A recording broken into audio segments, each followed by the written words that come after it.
plus de 46 milliards de francs attendus par le Trésor public de la police nationale congolaise dans le cadre du budget de l'État exercice 2019. Ce qui implique le rejet des comportements inciviques de certains éléments de la PNC qui retiennent à la source et de leur propre gré les ressources des amendes transactionnelles au lieu de les reverser dans le compte du Trésor public. Maîtriser la cartographie des risques et l'audit, une vingtaine des cadres et agents du Fonds de promotion de l'industrie viennent de suivre une formation de haut niveau pour la bonne exécution de la feuille de route telle que tracée par le comité de gestion. Combien d'entreprises compte la République démocratique du Congo et quels sont leurs secteurs d'activité? C'est à cette question que veut répondre l'Institut national de la statistique, INES, à travers le projet de développement de statistiques, PDS, dans le cadre du recensement général des entreprises lancé le 4 février 2019. Telles sont les grandes lignes de ce fiscalité et développement dans une présentation de Ruben Tsakiyunga Mayoni. Agence Galaxy Media, la passion de développer la RDC. Madame, Messieurs, c'est encore et toujours un réel plaisir pour nous de vous savoir nombreux pour prendre part à la grand-messe des finances publiques en République démocratique du Congo.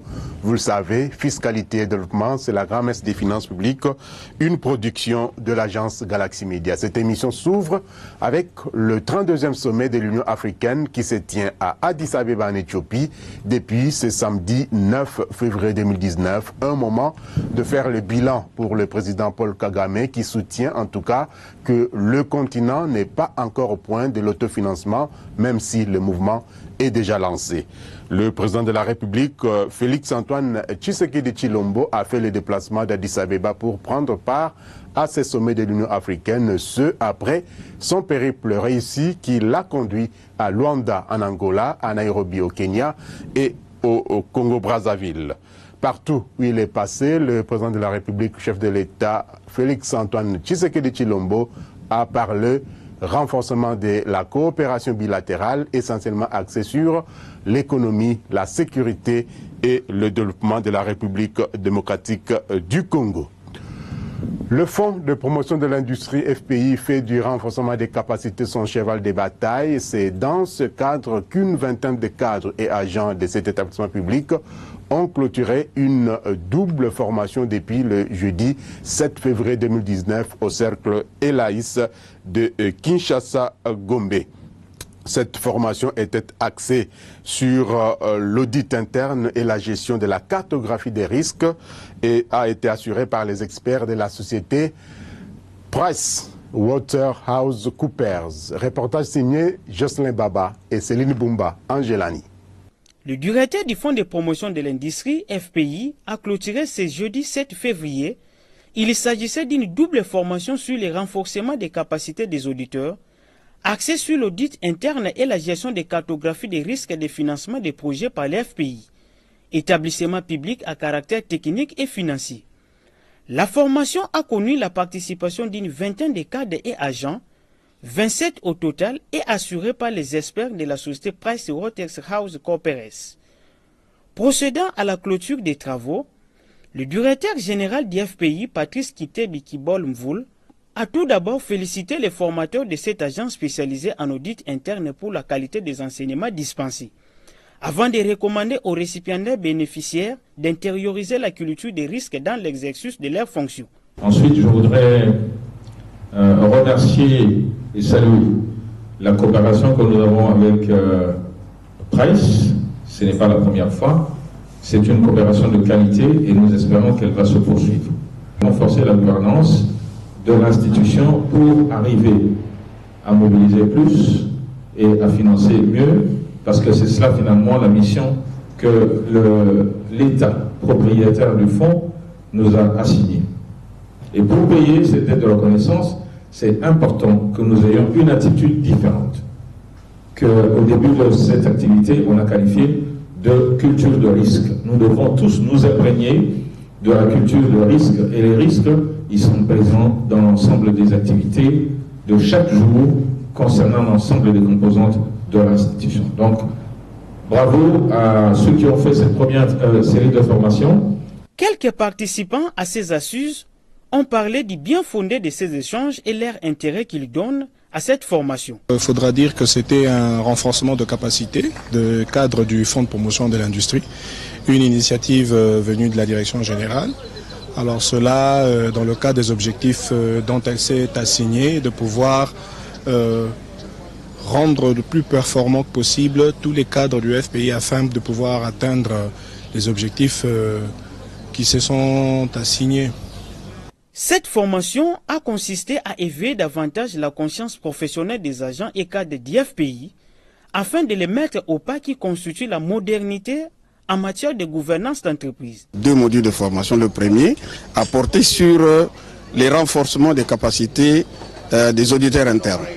Donc ceci pour leur permettre de réveiller leurs connaissances et par ricochet de mettre à jour leurs compétences de manière à ce qu'ils puissent assumer leur mission avec beaucoup de performances. La seconde session de formation a porté sur la gestion des risques et la cartographie des risques. Cette formation avait pour but de pouvoir mettre les agents et cadres au pas de la gestion des risques, qui en fait, s'il faut le dire, constitue de la modernité en matière de gouvernance des entreprises. Rappelons que cette formation de renforcement des capacités a débuté le 19 novembre 2018 et qui a été sanctionnée par la remise des brevets aux cadres et agents du FPI. Recensement général des entreprises sur l'ensemble du territoire national, le ministre d'État en charge du plan Modeste Bahati Lukwebo l'a officiellement lancé lundi 4 février 2019 à Béatrice Hôtel. L'Institut national de la statistique pilote cette opération avec l'appui de la Banque mondiale dans le cadre du projet de développement de la statistique PDS pour un coût global de 14 millions de dollars américains. Il sera question pour ce RGE de dénombrer de façon exhaustive les unités économiques opérant sur l'ensemble du pays. Le dernier recensement des entreprises remonte à 1982. La structure du RGE, recensement général des entreprises, se décline en comité de pilotage, en comité technique et en personnel de terrain. Pour l'Institut national de la statistique INES, il s'agit d'une opération statistique sans but fiscal. Retour sur ce lancement officiel avec Jean-Louis Miasokama, Fanfa Makitou et Peter Loma.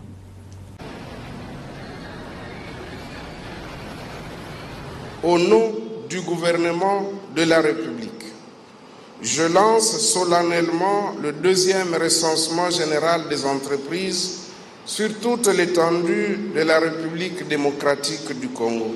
Le recensement général des entreprises, RGE, est lancé ce lundi 4 février 2019. En quoi consiste-t-il? Le directeur général de l'Institut national de la statistique l'explique. Le résultat attendu de ce recensement est de voir la République démocratique du Congo disposer d'une cartographie actualisée et claire des entreprises et services offerts sur l'ensemble du territoire national.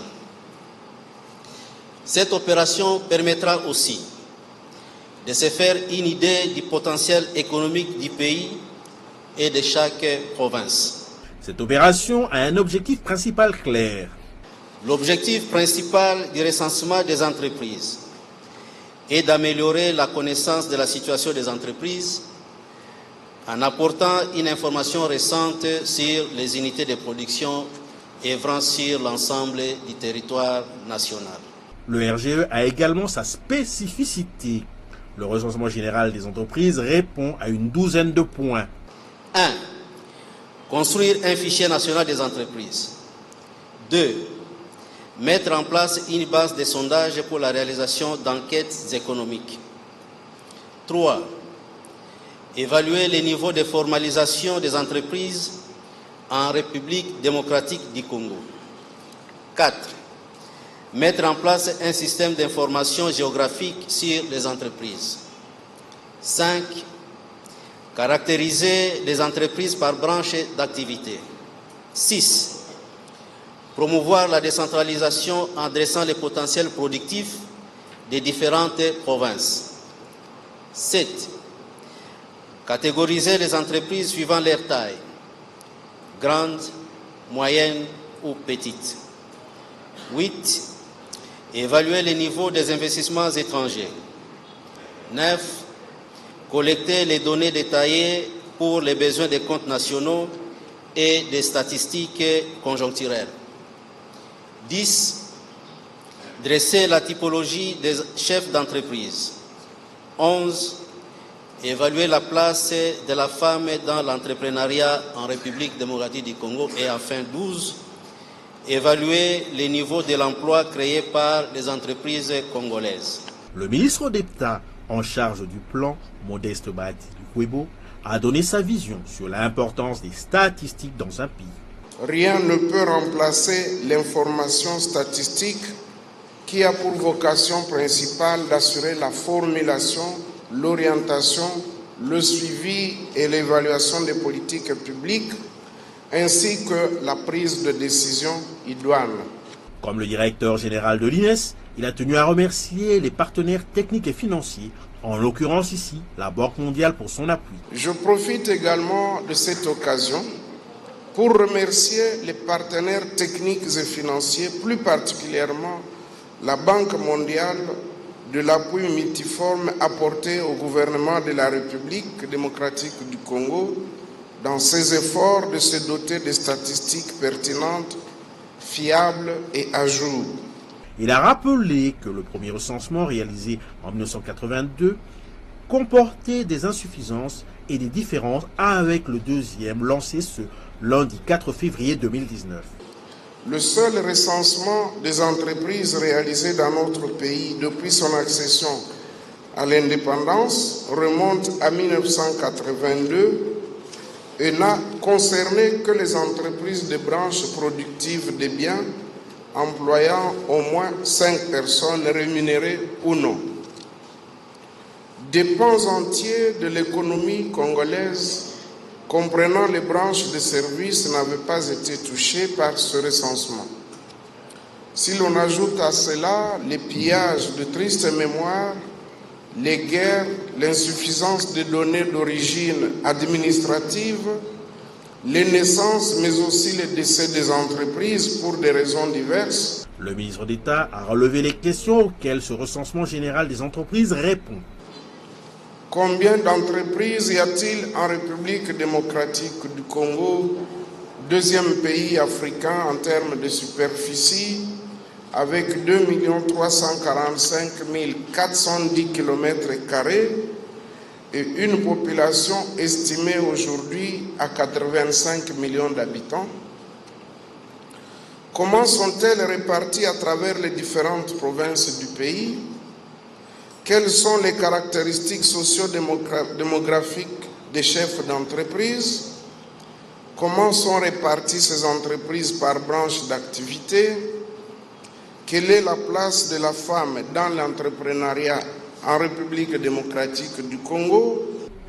Quant au déroulement de cette opération sur tout le territoire national, les agents recenseurs déployés sur le terrain passeront de porte en porte en administrant un questionnaire auprès des chefs des unités économiques ou de leurs répondants. La RGE devra prendre au moins 45 jours. Ici est de signaler concrètement que toute entreprise, établissement, une unité ayant un local fixe et exerçant une activité économique sur le territoire national est concernée par ce recensement général piloté par l'Institut national de la statistique. Sont également pris en compte les établissements de fabrication et de vente des briques, les vulcanisateurs ou quados, les unités de lavage des véhicules, la culture et la vente de fleurs, les ajusteurs, les menuisiers, les usines de fabrication d'eau minérale et autres. Ce recensement général des entreprises s'étendra également aux organisations non gouvernementales, les établissements d'enseignement privé, confessionnels conventionnés, les établissements de soins de santé et privés et les conventionnés, les officines pharmaceutiques, les cabinets dentaires, les courtiers d'assurance et autres structures. Quelques experts ont d'ailleurs réagi au lancement officiel de ce recensement général des entreprises en RDC piloté par l'Institut national de la statistique. Ils sont ici au micro de notre confrère Jean-Louis Miasokama. Donc l'outil statistique, c'est un outil de précision, c'est un outil d'efficacité dans la formulation des politiques publiques. Donc on ne peut pas s'en passer. Savoir qu'il y a combien d'entreprises en RDC, quelles sont leurs tailles, quelles sont leurs spécificités, quel est le profil de leurs managers, ils sont installés où, ils font quoi, c'est quand même des statistiques importantes que doit posséder justement un État pour orienter l'activité économique, pour savoir où est-ce qu'il y a des carences, où est-ce qu'il n'y en a pas. En tout cas, pour moi, c'est un instrument important à avoir. Mais je pense que c'est un travail qui doit se faire en collaboration avec notamment l'Agence nationale de la promotion des investissements ou plutôt le guichet de création d'entreprises. Là, je pense qu'il y a un fichier déjà où toutes les entreprises qui sont créées sont listées et leur numéro est automatiquement transféré au ministère de l'économie pour qu'ils soient enregistrés dans le fichier d'identification nationale. Il y a des pays qui ont fait exactement des choses qu'il faut. Le Kenya. Le Kenya a simplement créé ce qu'on appelle le box du service public de proximité. Et bien entendu, c'est un desk guichet unique dans chaque entité de proximité et le service est livré. Point full stop. Et je ne crois pas que ce soit compliqué. Le travail que l'État congolais doit pouvoir faire, c'est de formaliser les emplois. Point full stop. Faire comme tout le monde. Le travail est la seule clé de solidarité de tous les pays du monde. On ne peut pas espérer accroître ou saisir les agrégats macroéconomiques s'ils ne sont pas dans le secteur officiel. Le travail que l'État doit faire, c'est de réellement formaliser l'activité économique et sociale du pays. Et ça, c'est une priorité. La seule façon de le faire, nous avons décentralisé le pays, c'est de donner le pouvoir aux gens qui sont en face des citoyens. Apparemment, on n'a pas cette culture-là de pérennisation de projets. Bien sûr que le gouvernement n'a pas trouvé la dizaine de millions de dollars pour lancer les projets, mais Dieu merci, la Banque mondiale est venue à sa rescousse. Mais il ne faudra pas qu'une fois les infrastructures placées sur pied, les données statistiques collectées, rassemblées dans une structure bien déterminée qui est l'INS, que ces travails-là s'arrêtent en chemin. Parce que le recensement des entreprises, c'est un travail de longue haleine. C'est un travail qui doit se faire chaque année. C'est la mise à jour du répertoire, doit se faire chaque année, je dirais même chaque mois. Et c'est ça qui fait que, parce qu'on ne le fait pas très bien, eh bien nous avons des problèmes même au niveau de la DGI. La journée mondiale des douanes célébrée le 26 janvier 2019 dernier sous le thème des frontières smart pour des échanges commerciaux fluides et des mouvements sans entrave des personnes et des marchandises fait encore parler d'elle en tout cas. Le directeur général adjoint des douanes congolaises, Jean-Baptiste Nkongolo Kabila, qui est chargé des questions administratives et financières, revient ici sur cette journée. Voici un extrait de ses propos dans cette sélection de Jean-Louis Miasokama Lubaki. Produire beaucoup à l'interne pour faciliter les échanges. De telle sorte que les produits qui sont fabriqués chez nous puissent aussi aller dans d'autres pays sans paiement de droits ou sans autre accroc. Mais de l'autre côté aussi, ça viendrait.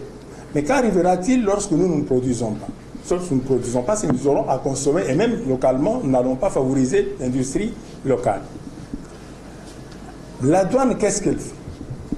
La douane, sur base des instruments juridiques, que sont les lois et tous les autres textes légaux, permet à ce que, à l'intérieur, qu'il y ait des marchandises qui viennent même sans paiement de droits, tout simplement parce qu'on vient pour les investissements.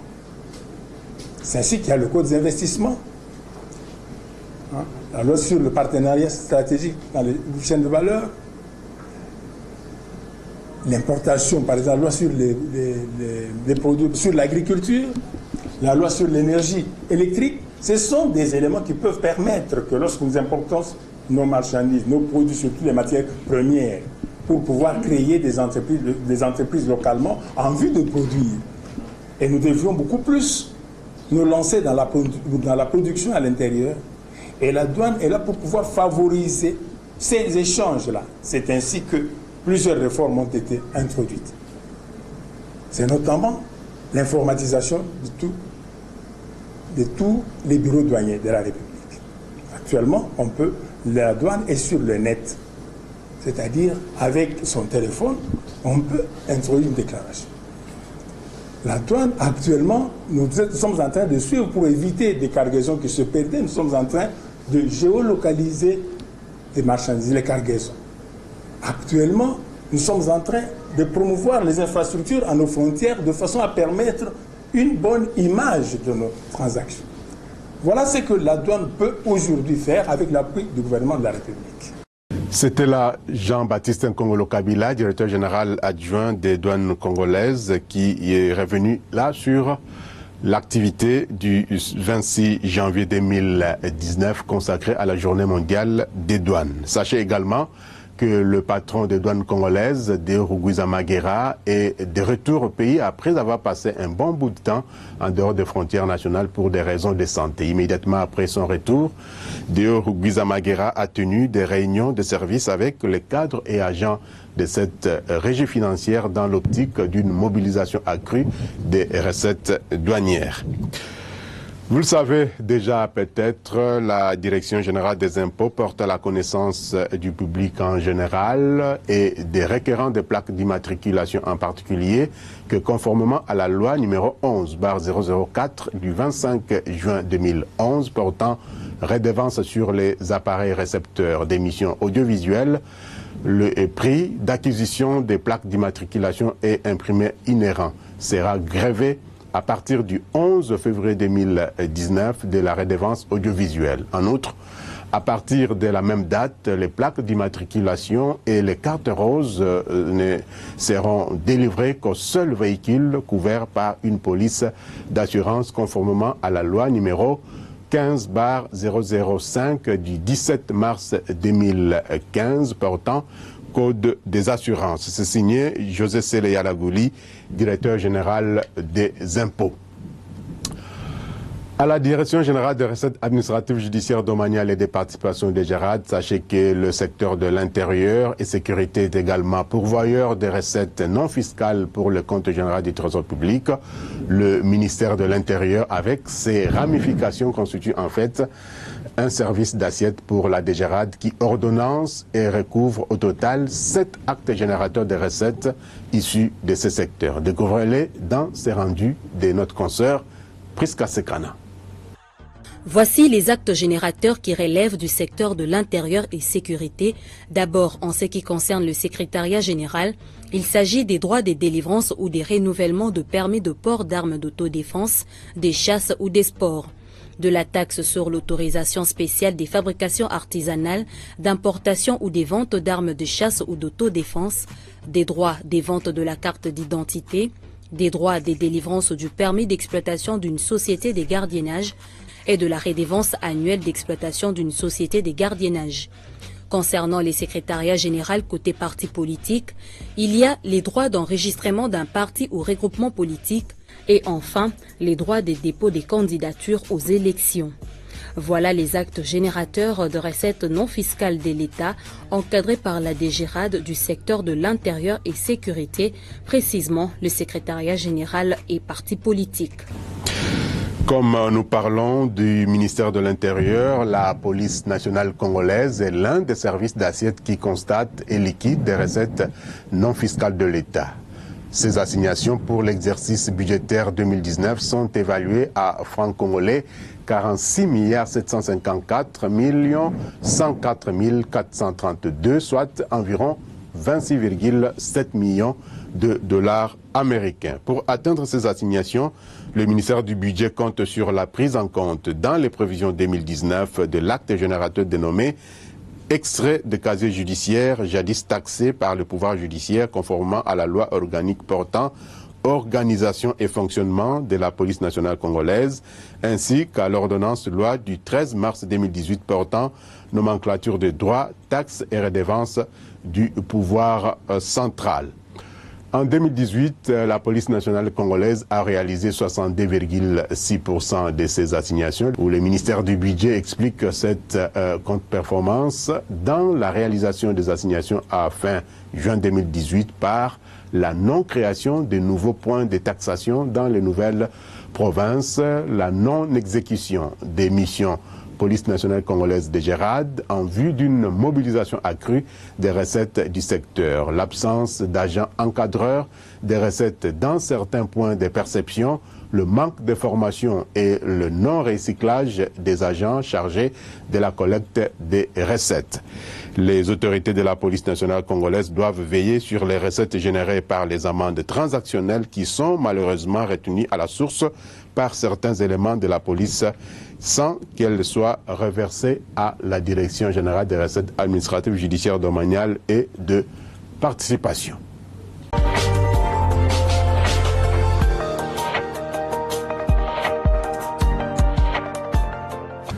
À l'international, sachez que David Malpass, actuel sous-secrétaire aux affaires internationales au Trésor américain, a été désigné comme candidat à la présidence de la Banque mondiale par Donald Trump, le président américain. La Maison-Blanche a officialisé mercredi dernier sa candidature qui souffre néanmoins d'un handicap. Malpass a toujours été très critique envers l'institution de Bretton Woods, la Banque mondiale donc, qui élit un Américain à sa tête et les Européens conservent donc le Fonds monétaire international. Si ceux-ci n'ont aucune envie de voir un proche de Donald Trump hériter du poste, il ne devrait toutefois pas s'y opposer au risque de perdre le Fonds monétaire international jugé bien plus stratégique. Les voix américaines 16% et européennes 26% devraient être décisives pour emporter la décision. Toutefois, il y a un accord non écrit qui veut que les États-Unis proposent un candidat à la tête de la Banque mondiale, tandis que le directeur général du Fonds monétaire international doit provenir de l'Europe, généralement un Allemand ou encore un Français, comme c'est le cas aujourd'hui avec Madame Christine Lagarde qui est à la tête du Fonds monétaire international.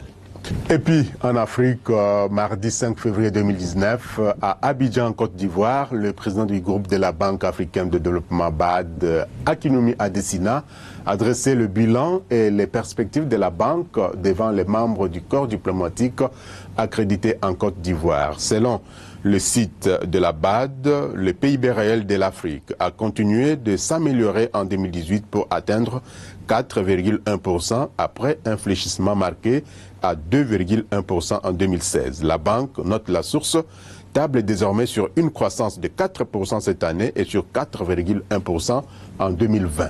Les opportunités économiques en Afrique suscitent beaucoup d'intérêt, foi du docteur Adesina. Pour lui, l'accord qui porte création de la zone de libre-échange continentale africaine vise ainsi à créer le plus grand espace de libre-échange au monde. Avec la suppression des barrières tarifaires et non tarifaires, la zone de libre-échange continentale africaine offrira un cadre inédit à même de doubler les échanges commerciaux en Afrique. Concernant la République démocratique du Congo, des représentants des sociétés japonaises des constructions automobiles et celles évoluant dans le domaine de l'électronique telles que Honda, Panasonic, Mitsubishi et autres engagent des discussions avec la partie congolaise pour un partenariat dans l'exploitation du cobalt. Le Japon veut entrer par la grande porte pour l'exploitation et l'achat des minerais de la République démocratique du Congo. Raison de la visite d'une forte délégation japonaise conduite par le ministre délégué auprès du ministre de l'économie, industrie et mines, M. Yoshiyoshi, qui a rencontré à Kinshasa les officiels congolais. La réunion a été présidée par le ministre d'État et ministre de l'économie nationale, Joseph Kapika, assisté de ses collègues des mines, Martin Kaboloulou, ainsi que du portefeuille, Madame Wivine Mumba. L'objectif de cette délégation japonaise à Kinshasa est de renouveler la volonté de l'Empire du Soleil Levant à accompagner la République démocratique du Congo dans son processus de reconstruction. Ce, dans la perspective, bien sûr, d'un partenariat gagnant-gagnant dans le secteur des ressources naturelles. L'envoyé du gouvernement japonais a indiqué devant la presse que son pays pense maintenant à développer sa relation avec la RDC concernant le cobalt, qui est un élément très indispensable pour la construction des véhicules électroniques. C'est pourquoi il a été accompagné par les responsables des grandes entreprises japonaises représentatives comme Honda, Panasonic et Mitsubishi, comme nous l'avions dit tantôt.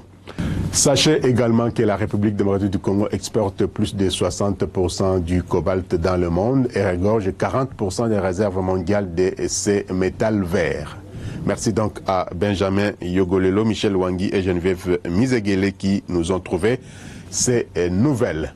Voilà, le Japon a donc raison de négocier directement avec la République démocratique du Congo pour l'exploitation de ces minerais, contrairement à certaines multinationales qui préfèrent négocier avec des groupes armés et certains États à l'est de la République. Les minerais, il y en a en tout cas beaucoup sur le sol congolais, parfois non exploités d'ailleurs. Nous venons d'apprendre la découverte d'une mine qui regorge d'importantes réserves du cuivre dans l'ex-Katanga. Les experts estiment qu'avec cette mine, la République démocratique du Congo est classée désormais comme le deuxième producteur du cuivre en Afrique.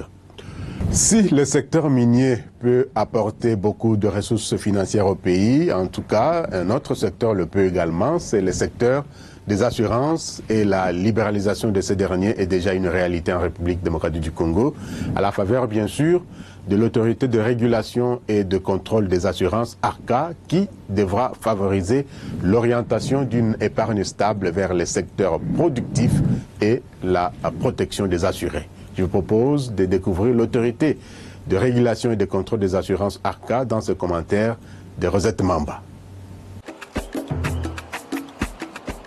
C'est ici, précisément sur l'avenue Pumbu, commune de la Gombe, qu'est installé le siège de l'ARCA, l'autorité de régulation et contrôle des assurances, un organe né après la promulgation de la loi numéro 15/005/2015 portant code des assurances et institué à travers le décret numéro 001/16 du 26 janvier 2016, consacrant ainsi la libéralisation du secteur des assurances après plus de 50 ans de monopole.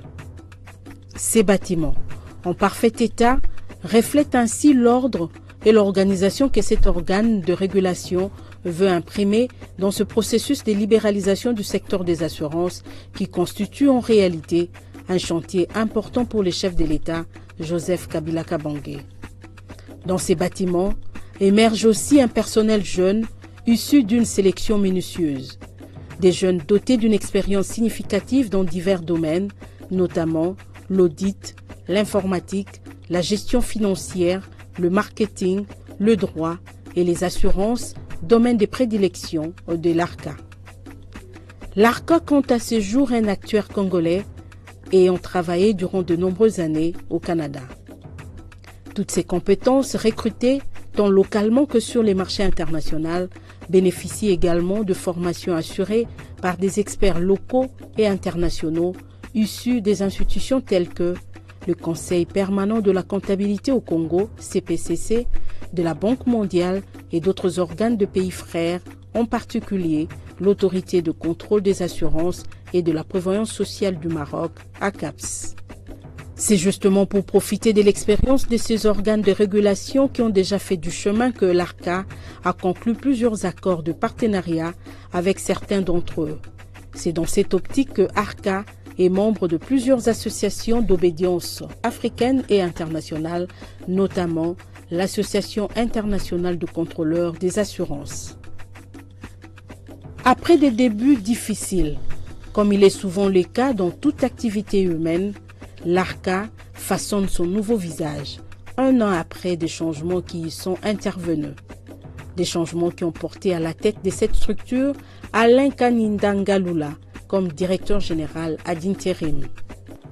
L'ARCA est un établissement public à caractère technique qui a pour mission de piloter la libéralisation du secteur des assurances tel que voulu par le président de la République, chef de l'État, Joseph Kabila Kabange.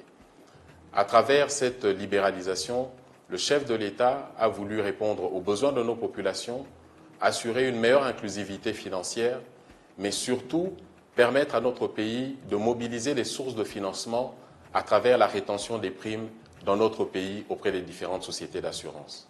Notre mission se décline en ces deux pans principaux. La régulation, nous mettons un cadre réglementaire pour fixer les normes de fonctionnement, pour fixer les conditions d'agrément, pour fixer les conditions de retrait d'agrément. C'est nous qui régulons et qui contrôlons vis-à-vis des différents opérateurs. Aucun opérateur ne peut opérer en RDC dans le secteur des assurances s'il n'a ni l'agrément ni l'autorisation de l'ARCA. Donc c'est l'autorité qui est unique et qui doit mener ses missions et qui va mener ses missions. Et l'autre aspect, c'est celui du contrôle. Une fois que ces acteurs ont reçu leur autorisation ou leur agrément, alors ils entrent dans un cycle de contrôle permanent que l'ARCA mène. Parce que nous devons suivre ces sociétés qui vont détenir l'épargne de la population.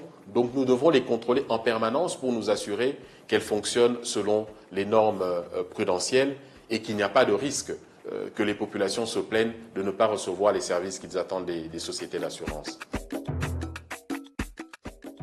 Assurément, la libéralisation du secteur des assurances est en marche en République démocratique du Congo. Les premiers dossiers de demande d'agrément de ceux qui seront désormais les acteurs de ces secteurs sont en cours de traitement par les experts de l'ARCA conformément aux exigences du Code des assurances. Quant à l'assureur historique, la Société nationale d'assurance, elle est en plein processus de mise en conformité. Petit à petit, lentement mais sûrement, l'ARCA conduit de main de maître cette réforme importante pour le développement de la République démocratique du Congo.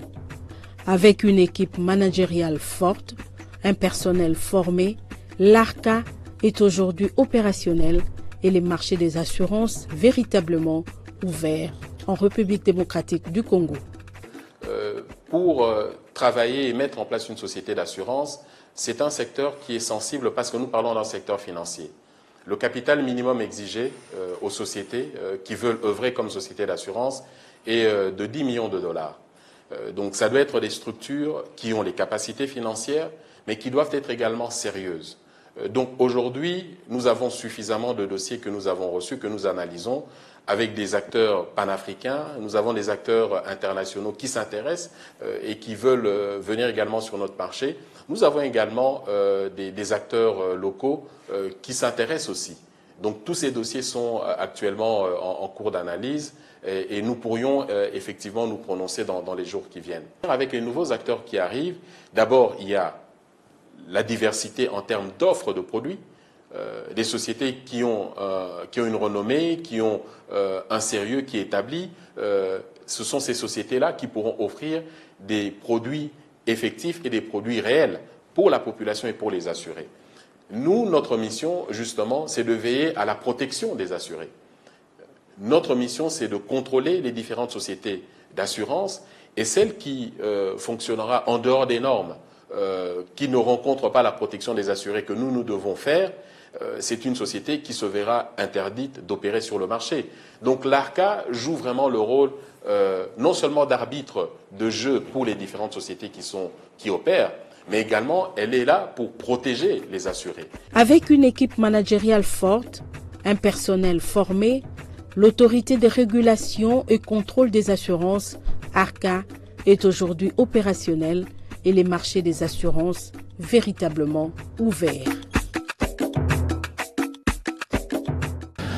Panier de la ménagère à présent, quelles sont les tendances des prix de quelques denrées alimentaires de grande consommation sur les principaux marchés de Kinshasa au samedi 9 février 2019? Sachez déjà que les prix de la plupart de ces produits alimentaires ont connu une augmentation dans un contexte socio-économique morose. Philon Cholet nous en parle dans ses commentaires. Si les prix de certains produits de grande consommation sont revus à la hausse, d'autres par contre sont restés stables sur les marchés. Pour le poisson chinchard, communément appelé Mpiodi, le prix d'un carton de 18 plus 30 kg a connu une baisse passant de 86 000 francs congolais à 78 800 francs congolais, soit 7 200 francs congolais de moins au marché de la Liberté dans la commune de Massina. Hausse par contre au marché central où le prix est passé de 86 300 francs congolais à 87 000 francs congolais, soit une augmentation de 700 francs congolais. Stabilité par contre au marché Zikida où le prix n'a pas bougé d'une semaine à l'autre à 84 000 francs congolais. Pour obtenir un carton 30 kg 18 plus, il faudra débourser 87 200 francs congolais. Nous sommes au marché Gambela. Du côté de l'huile végétale, un bidon de 10 litres coûte 27 600 francs congolais alors qu'il s'est vendu à 27 300 francs congolais. Même constat fait au marché central où les mêmes bidons est passé de 27 700 francs congolais à 28 000 francs congolais, soit une hausse de 300 francs congolais. Au marché Ziguida, c'est négocié à 27 400 francs congolais et au marché Gambela, pour obtenir un bidon d'huile de 10 litres, il faudra débourser 27 500 francs congolais. Cette hausse du prix de l'huile s'explique par sa rareté sur les marchés quinois. Concernant les haricots, le prix d'un bol appelé communément Ebundeli n'a pas bougé d'une semaine à l'autre, soit 1350 francs congolais. Nous sommes au marché de la Liberté. Légère hausse au marché central où le prix est passé de 1400 francs congolais à 1500 francs congolais. Même tableau au marché Ziguida où il s'est négocié à 1400 francs congolais. Et stabilité encore au marché Gambela à 1600 francs congolais.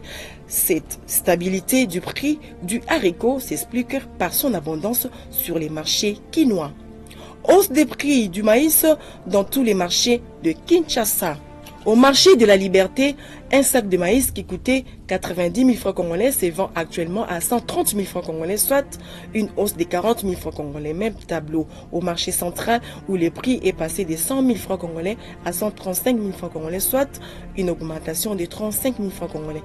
Même constat fait au marché Ziguida où le prix est passé de 100 000 francs congolais à 133 000 francs congolais et au marché Gambela de 100 000 francs congolais à 132 000 francs congolais.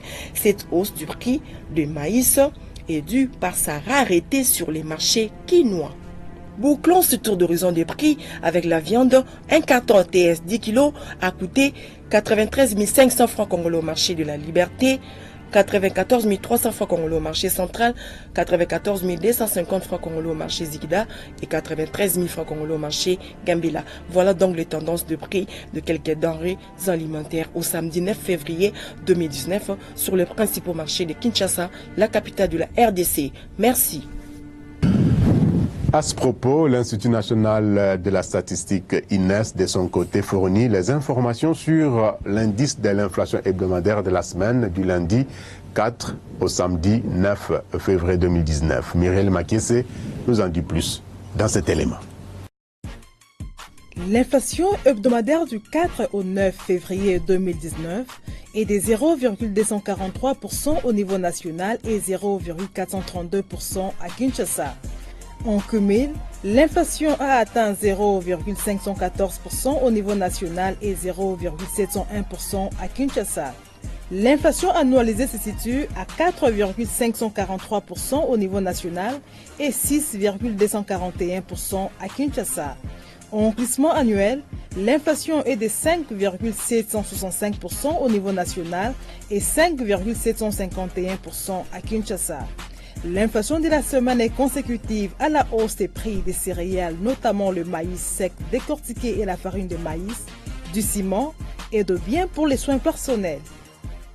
Santé de la devise nationale à présent sur le marché d'échange. Le taux officiel de la Banque centrale du Congo a indiqué au vendredi 8 février 2019 un dollar américain à 1636,66 francs congolais, 1 euro à 1871,27 francs congolais et un franc CFA à 2,852 francs congolais. Au samedi 9 février 2019, au parallèle cette fois-ci, le taux était à 1620 francs congolais le dollar américain dans la majorité des communes de Kinshasa, la capitale, à 1650 francs congolais le dollar américain au centre-ville de la capitale congolaise. À l'aéroport international d'Njili, le taux est à 1600 francs pour un dollar américain, 1650 francs dans plusieurs supermarchés de la capitale. Nous sommes à Luozi, dans le Congo central, où le roi dollar s'est négocié à 1550 francs congolais. À Bunia, dans la province de l'Ituri, le billet vert a valu 1600 francs congolais et 1610 francs congolais à Kikwit, dans la province du Kwilu. 1630 francs congolais à Kolwezi, dans la province minière de Lualaba. Même taux constaté à Bwende, dans la province de la Chuapa. Enfin, la monnaie américaine pouvait s'échanger à 1650 francs à Butembo, dans la province du Nord Kivu. Tendance des prix des matières premières à présent au cours du deuxième fixing du samedi 9 février 2019. Sachez que c'est pour la 4e semaine consécutive que le prix du baril du brut est en hausse. À Londres, le baril s'est vendu à 61,97 $ américains, soit une hausse de 0,47%. Hausse également de 0,13% sur le marché américain où le baril revient à 52,70 $ américains à New York. Sur le marché des produits miniers, la tonne du cuivre s'est négociée à 6 210 $ américains en baisse de 0,11%. Même si elle est restée stable, la tonne du cobalt est toujours à son prix le plus bas à 33 000 points. L'once d'or, de son côté, continue à baisser pour se situer cette semaine à 0,38%, se vendant à 1314,70 $ américains. Côté produits agricoles, les clignotants sont en tout cas tous au rouge. La tonne du maïs est en baisse de 1,45%, se vendant à 375 $ américains. Celle du riz est à 10,37 $ américains en baisse de 1,99%.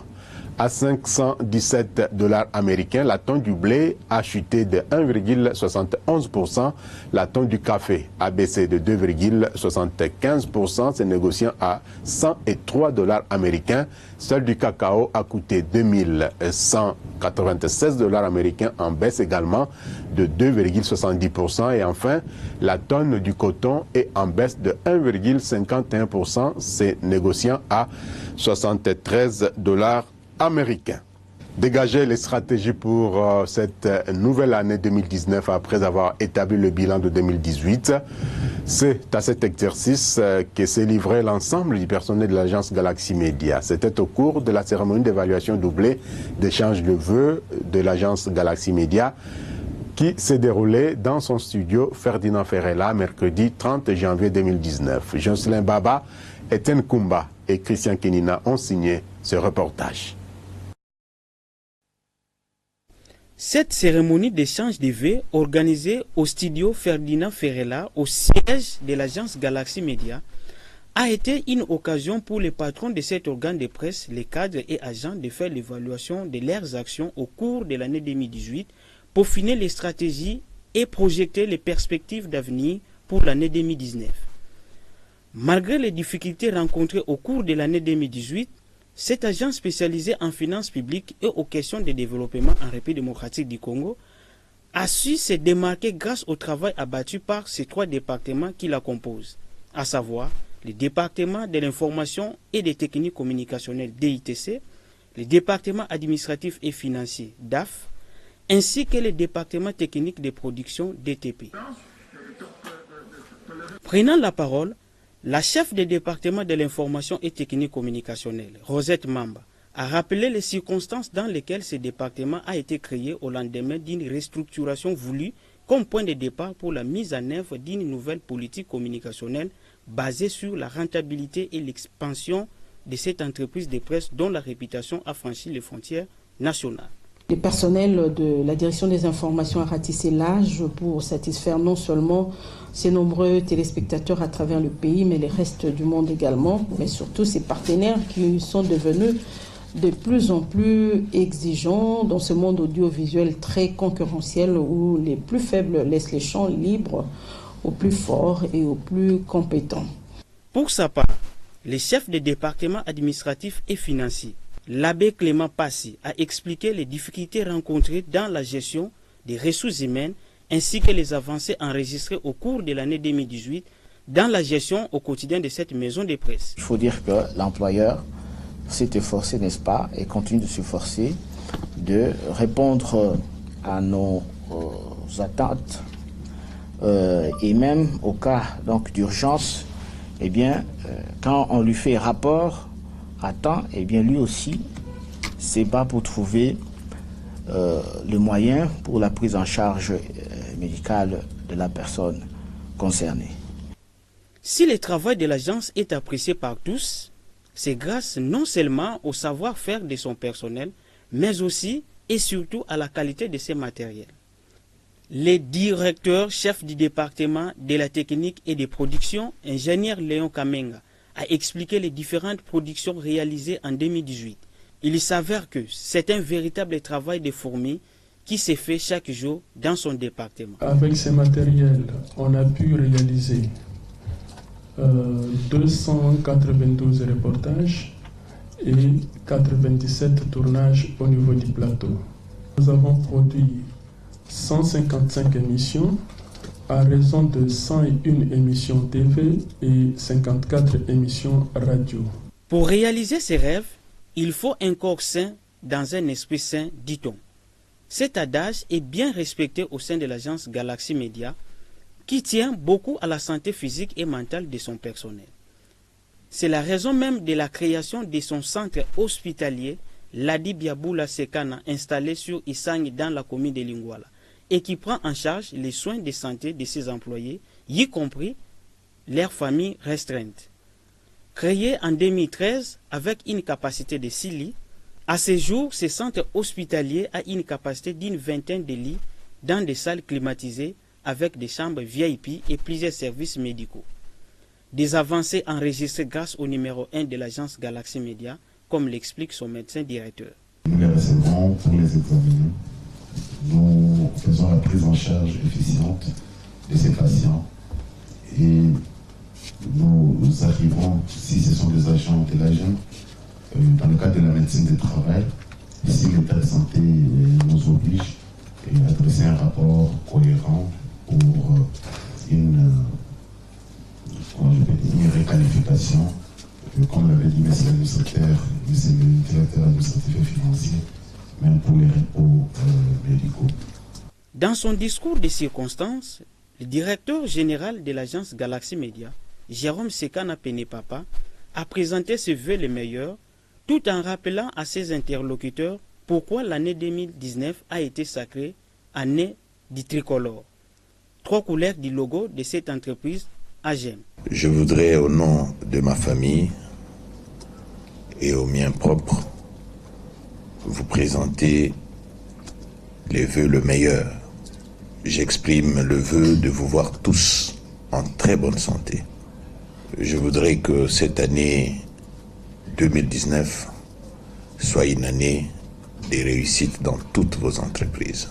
Rappelons que Fiscalité et Développement est l'une des rares émissions spécialisées en finances publiques et questions de développement en République démocratique du Congo, produite par l'AGEM depuis 22 ans. Outre Fiscalité et Développement, AGEM produit une dizaine d'autres magazines audiovisuels et un journal Bonne Gouvernance. Elle fait les coachings, les castings, l'événementiel, bref, les conseils complets en communication. AGEM nourrit de grandes ambitions pour révolutionner l'espace médiatique en RDC. Qui vivra, verra. Madame, Messieurs, la grand-messe des finances publiques est ainsi dite. Merci de l'avoir suivi. Merci à tous nos téléspectateurs de Wuppertal en Allemagne, tous nos téléspectateurs de l'intérieur du pays, particulièrement à Lukala, dans la province du Congo central. Je vous retrouve très prochainement, toujours avec le même plaisir. D'ici là, portez-vous bien et bonne suite des programmes sur votre chaîne. Au revoir et à très bientôt.